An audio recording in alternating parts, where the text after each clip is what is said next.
Everyone, this is Nikachu, Merfolk Master, and I want to continue our discussion about the artifact lands. I don't want this discussion to get buried, like in the past. We started the idea that maybe we can unban the artifact lands. Is that possible? We're looking at the modern ban list. Can we unban these artifact lands?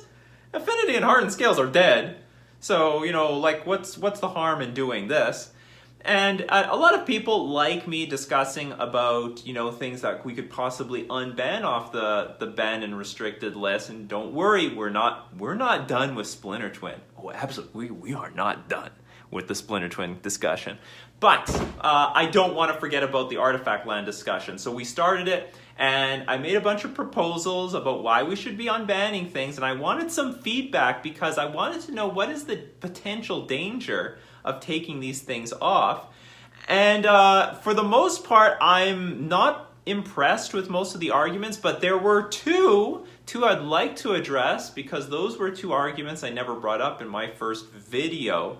And just to bring people up to speed, I'll have a link to the first video in the description, but when I looked at the modern ban list, even 6 years ago, I'm like, what are the artifact lands doing on here? What would it do? Really? You'd put this in Affinity and it's super tier 0? I don't think so. I think the creature lands are very important to their strategy. I think actually things like Glimmervoid are also really important because it enables it to be a 5-color deck in combination with Mox Opal at the time.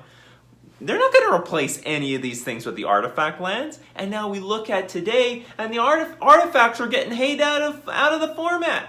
There's so many ways of destroying artifacts between shenanigans and we got Karn the Great Creator, which is really the hard police against artifact strategies. And if you dare want to be playing with these artifact lands, you will get completely locked out with cards like Karn the Great Creator, Stony Silence, and now Collector Oof. There are so many more answers, powerful answers to the artifacts that it's a big risk if you were to ever dare play these lands. So, is there any way that we can take this off?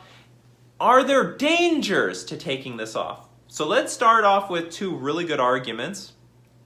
I think the most important arguments that we have to address that came from the comments section. And the first one that multiple people brought up was Disciple of the Vault. Now, Disciple of the Vault, this is a very interesting card. For a black, it's a 1/1 creature, and it says whenever an artifact is put into a graveyard, you can have target opponent lose a life.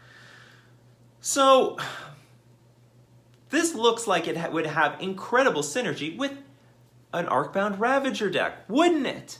You sack a bunch of artifacts, your opponent loses life. And the idea is that if you put a bunch of artifact lands in your deck, then the more things you sacrifice, you have more food to sacrifice to the Disciple of the Vault. Your opponent loses much more life.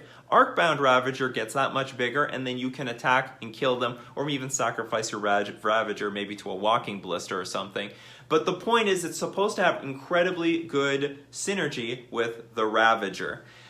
And so the question I'm now shooting back to the community is this. Is Disciple of the Vault really that good?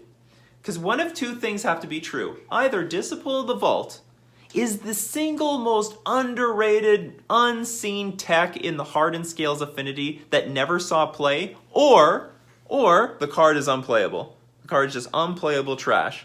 Because it looks like the unbanning of the artifact lands might actually hinge on this card.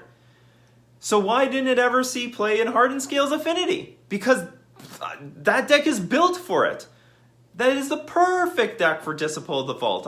You get your animation module out, and you're going to make a bunch of these Thopter tokens. You make tons of artifacts, and the Hardened Scales builds up the Hangerback Walker, and then when you blow that up with Phyrexia's Core or Throne of Geth, then you get even more artifacts that you then sacrifice to the Arcbound Ravager. You have way more artifact synergy in Hardened Scales Affinity without the artifact lands than I think you would have in some other random artifact deck with the artifact lands. Like, seriously, like how much is the artifact really going to contribute to the synergy? You're going to sacrifice one artifact? Maybe two? Have you ever seen a Hardened Scales Affinity player go off? I mean, they go crazy with the artifacts. They have tons of crap all over the board. They're moving the counters left, right, and center. They're sacrificing those things to the Ravager. So I don't think if you put Disciple of the Vault in a Hardened Scales Affinity deck, I don't think the artifact lands would push it to like something tier 0. It would be very minimal, if anything, if you put the artifact lands in Hardened Scales Affinity. I don't even know if it'll do anything at all. I don't even know if Disciple of the Vault is even playable. I mean, and if it's not playable in Hardened Scales Affinity, because they didn't even touch it, they didn't even care about this card, what deck where does it belong?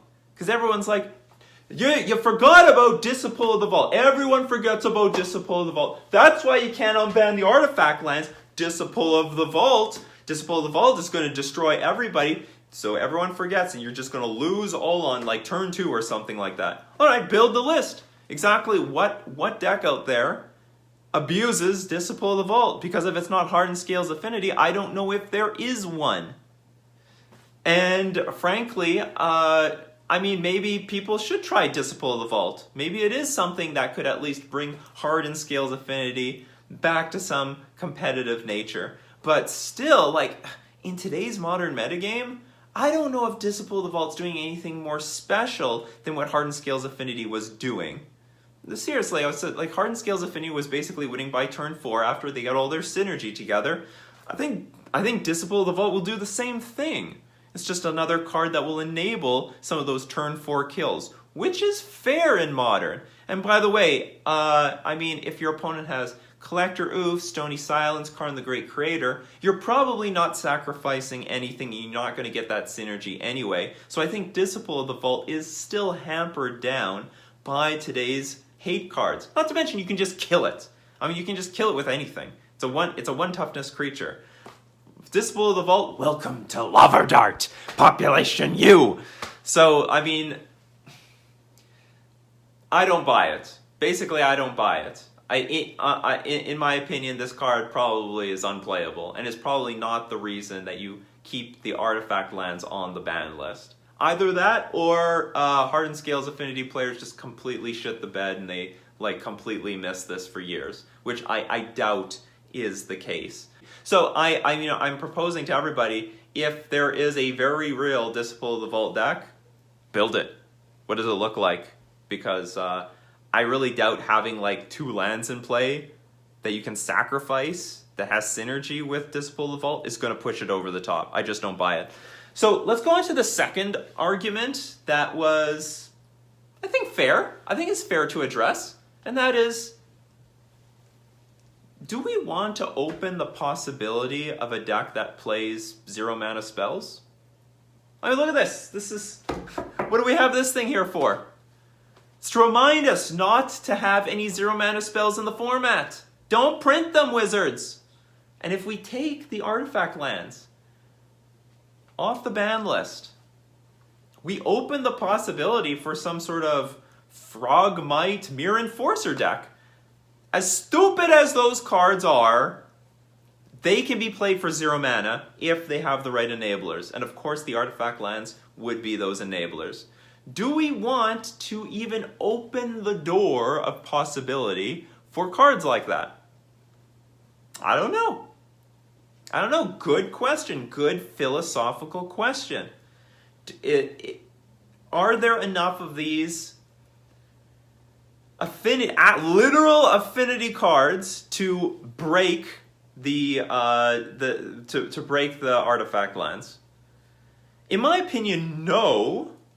But why take the risk? Why take the chance? We already agreed that we don't want these sort of 0 mana decks whatsoever. Even if they're bad decks, screw them. Screw them. We just don't want them at all. I don't want any pony playing this crap. Even if I know I have like a 60, like a better than 50% win rate. Maybe this sort of deck shouldn't exist. That's a philosophical question, though.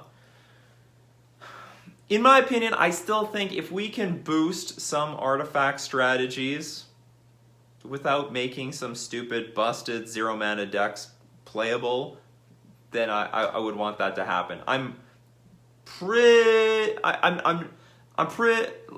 not sure that like affinity for affinity for artifact stack is really going to be taking over the format if we unban the artifact lands. I sincerely doubt it. I mean, even if you have Frogmite and Mirror Enforcers, there's like still quite a few cards that can beat them. You know, Frogmite will die to Lightning Bolt, can die to Fatal Push. I can still dismember the Mirror Enforcer. It's funny, Mirror Enforcer is not going to die to Fatal Push. It's going to actually dodge quite a bit of removal. It can dodge Lightning Bolt. So, you know, maybe there's something. Maybe there's something there. I don't know. But I guess that is a question out to all of you. The first two is Disciple of the Vault strong enough for today's modern metagame? And if it was, why didn't it see play earlier? And the second one, to everybody, should we enable any deck that could play stuff for 0 mana? Just dump your hand for, you know, 2/2s and 4/4s, play your Thoughtcast and your Galvanic Blast very cheaply. Is that something that we want in Modern? I think we could suck it up. In my opinion, I think we can deal with it. But I'm going to leave the choice out to you. This has been Nikachu, Merfolk Master, talking about how we should unban the artifact lands for Modern.